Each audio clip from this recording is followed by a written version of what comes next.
The first thing that felt wrong wasn't the lights. It was the key, my key. It slid into the lock like always, but the deadbolt didn't click. The door was already unlocked. I stood there on the porch, with my suitcase, replaying whether I'd rushed out the door before my flight. The neighborhood was quiet. Sprinklers hissed, a flag stirred, a single dog barked, and then went silent. I pushed the door open. The air smelled like perfume, Chardonnay, and something else. My house looked perfect, but there was a half-full wine glass on the counter and a silk robe, my robe, draped over the sofa. "Gary, someone's here," a voice called. Footsteps. Then a woman's voice, sharp, authoritative, completely at home. "Who are you? What are you doing in my house?" "My house." She said it like a declaration of ownership. I knew the face. The woman who lectured me weeks ago about mailbox rules. Marla Kent, president of the HOA. She didn't recognize me at first. Maybe she didn't want to. She stood there in my robe, clutching her phone like a weapon, and ordered me to leave. I just stared, suitcase still in hand, and time slowed until the shock thinned enough to think. That was when my mind rewound to the day I moved into Brookside Meadows. I wasn't chasing luxury, just quiet. 15 years in cybersecurity had burned grooves into my nights. I wanted someplace green enough to hear myself think. Brookside Meadows looked like a postcard. Arched streetlights, the morning sprinkler chorus, lawns trimmed like pride itself. Kids rode bikes at sunset. Neighbors waved. Under every smile, a competition simmered. Greener grass, straighter fences, cleaner driveways. Then Marla Kent appeared. Pearls, clipboard, that fixed suburban smile that never reached her eyes. "Welcome, Mr. Carter," she said, handing me a bound tome of community guidelines. I laughed later at the idea of a neighborhood manual thicker than a software contract. She frowned at my minimalist mailbox. Not on the approved list. I agreed to replace it. Big mistake. Because the moment I ceded an inch, she measured a mile. Notices followed. Trash bins visible. For 45 minutes after pickup, a Japanese maple not on the approved floral list. Ivory envelopes stamped with the HOA crest, each ending in the same underlined threat. Failure to comply may result in daily fines. She dropped by unannounced, tapping her clipboard like a metronome. "It's about harmony," she'd say. In her version, harmony meant identical blades of grass and a single point of authority. My next-door neighbor, Walter Hayes, warned me over the fence. "You're getting the Marla treatment. Don't take it personal. She likes control." He was right. I noticed her white Mercedes rolling by, slow enough to read plates, the phone angled just so for photos. I've seen power up close, in boardrooms, defense contracts, federal agencies. This was different, intimate, territorial. I let her have the little victories, mailbox, bins, tree, never noticing how each one taught her that my house could be managed. By early spring, my firm, Carter Shield Security, landed a major contract in London. 6 weeks overseas. When I told Marla Kent in passing at the community mailbox, her eyes lit. "Be sure to file your travel notice," she said, "and leave a key with the HOA emergencies." I hated that bylaw, but I complied. Before I left, I hardened the house. Sensors, cameras, smart locks, all tied to a private server only I could reach. I stood in the doorway. That night, suitcase ready, and thought, "You're safe."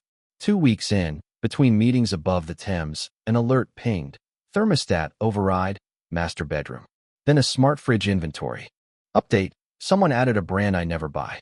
Then TV activity. 2 hours, 42 minutes. Someone wasn't just entering my home. Someone was living there. I logged into my server. The kitchen camera flickered to life. Marla Kent, wearing my robe, poured Chardonnay and raised a glass to someone off-screen. A man answered, Greg Kent. They dined at my table, barefoot and relaxed. The anger I felt wasn't loud. It was cold, procedural.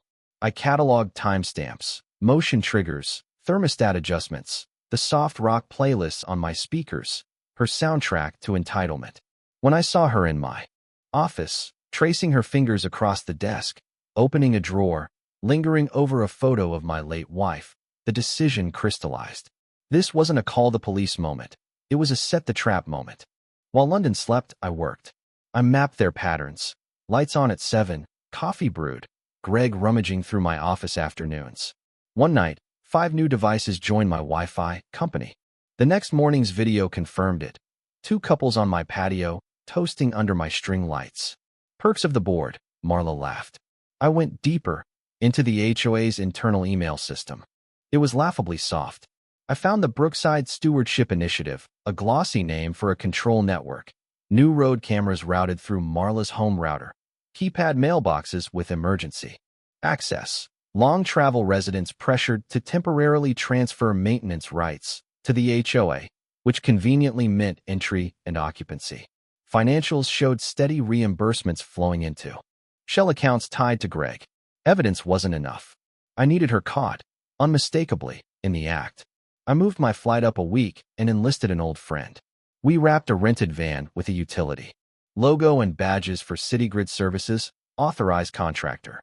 I called the HOA from a disposable phone, voice modulated. We'll be on site Friday to recalibrate the security displays. Marla was thrilled. Start at the model home we're using for the board meeting, she said. Friday, I arrived in a safety vest and mirrored glasses. Marla didn't look twice. People like her rarely look down when they think they're on top. I carried in a nondescript black case, a relay to bridge her network to mine. While she arranged fruit trays, I moved room to room, calibrating sensors and syncing every camera and mic back under my control. I heard her in the next room. Once we revise Section 14, the board will have final authority on inspections. We can enter any home for maintenance. Concerns? A colleague asked.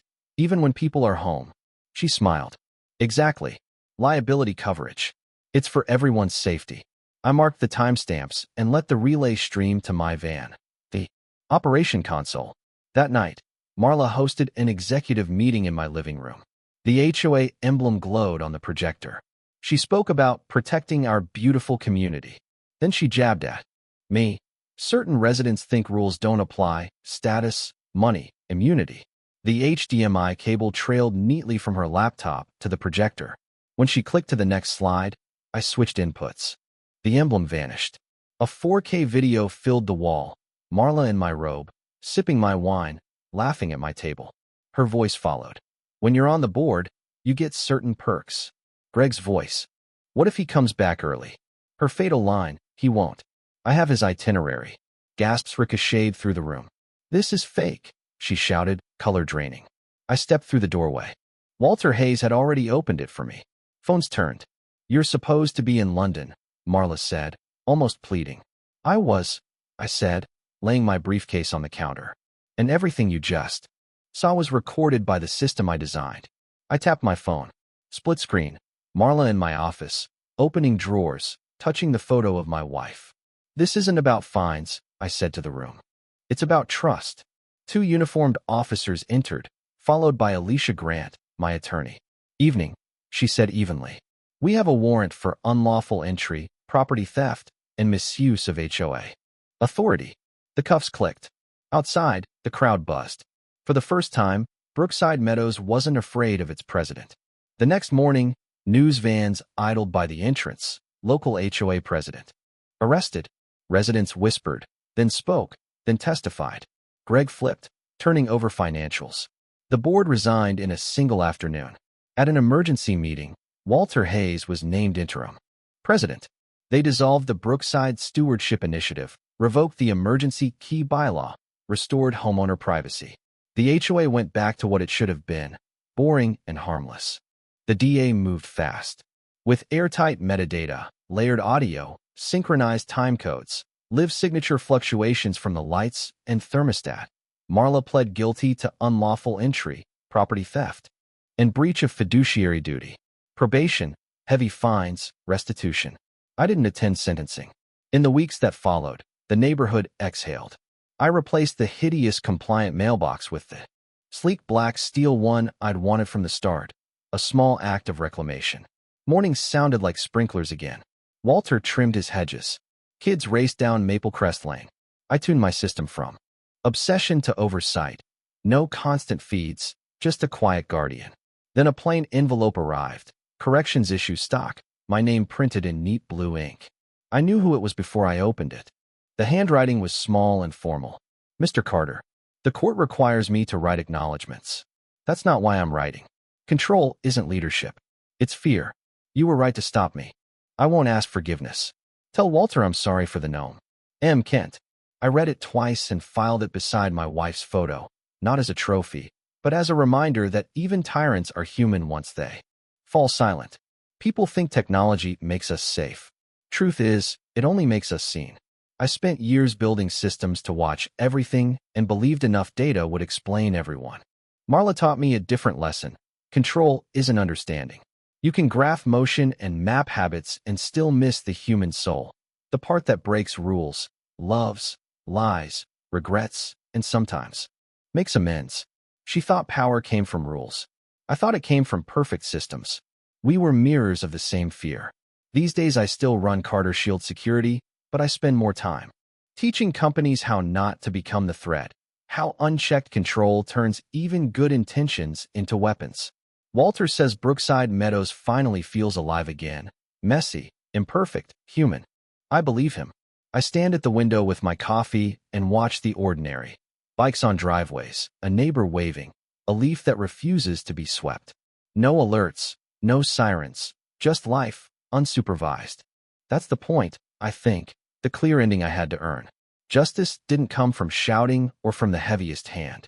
It came from patience, proof, and a refusal to be silent. I lock the door, and step onto the porch as the sprinklers start up across the street. Freedom, the kind worth guarding, doesn't measure every blade of grass. It makes room for them to grow.